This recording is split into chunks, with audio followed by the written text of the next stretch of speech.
Olá, tudo bem com você?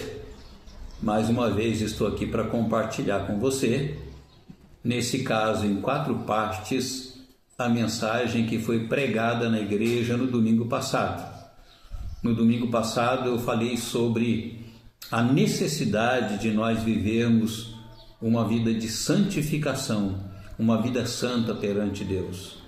E para isso eu usei no livro de Josué, em seu capítulo 7, alguns versículos, os quais foram a base da mensagem neste domingo passado.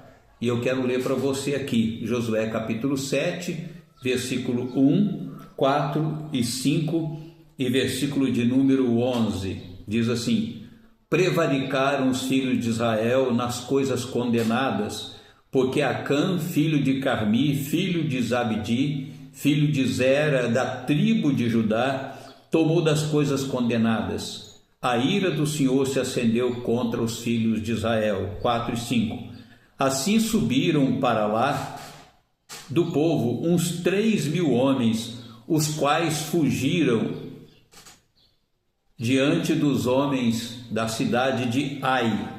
Os homens de Ai feriram deles uns 36, e aos outros perseguiram desde a porta até as pedreiras, e os derrotaram na descida, e o coração do povo se derreteu e se tornou como água. E versículo 11, Israel pecou, violaram a minha aliança, aquilo que eu lhes ordenara, pois tomaram das coisas condenadas, e furtaram e dissimularam, e até debaixo da sua bagagem o puseram. Meus queridos, um servo de Deus chamado Hamilton, pastor, num dia desses, eu ouvindo a sua mensagem, ele disse o seguinte em relação ao mundo e igreja: o mundanismo é o maior inimigo da igreja. Com isso ele quis dizer que, lamentavelmente, a igreja ela não tem se tornado distante do comportamento do mundo, muito pelo contrário, as coisas estão entrando na vida da igreja de tal maneira que a igreja não tem vivido uma vida mais santa, justa e perfeita perante Deus. Ela tem praticado muitas coisas que estão lá fora no mundo. E eu tenho certeza, meus queridos, que é esse mundanismo que está chegando para a igreja, é que tem, infelizmente, levado os cristãos e a igreja a muitas derrotas.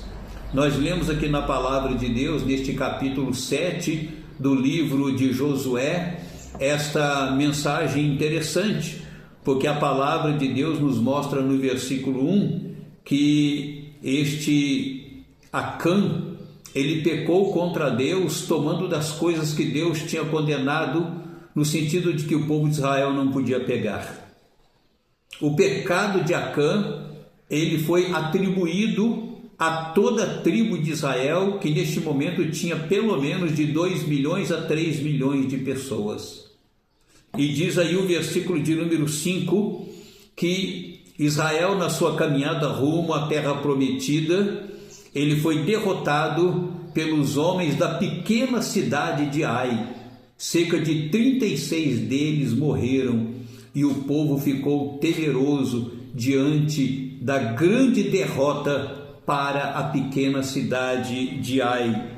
Então, o versículo 11 nos mostra que o motivo dessa derrota foi o pecado de Acã, que foi atribuído a todo Israel, e eles então perderam a batalha diante do inimigo.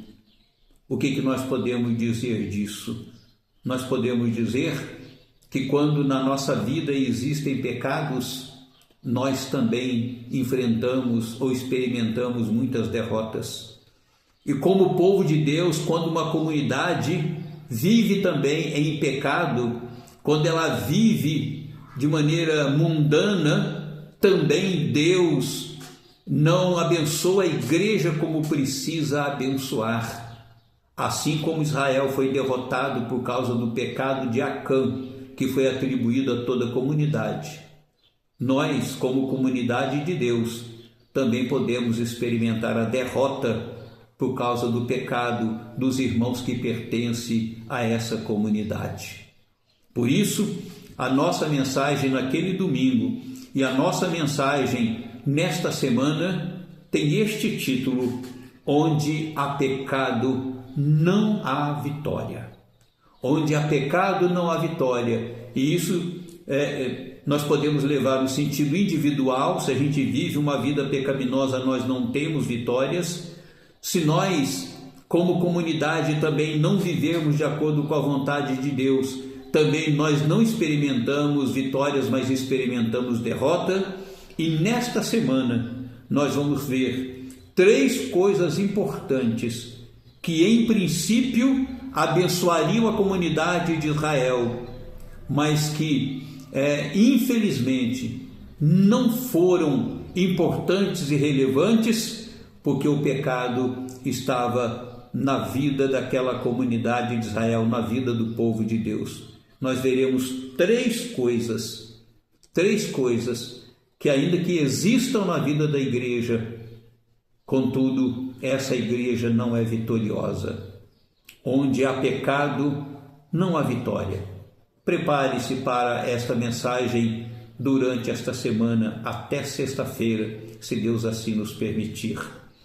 Então, amanhã eu volto com outra parte desta mensagem. Que Deus abençoe a sua vida e a vida da sua família. E não se esqueça nunca: ninguém ama mais você do que Deus em Cristo Jesus. Até amanhã, se Deus assim nos permitir. Paz sobre todos.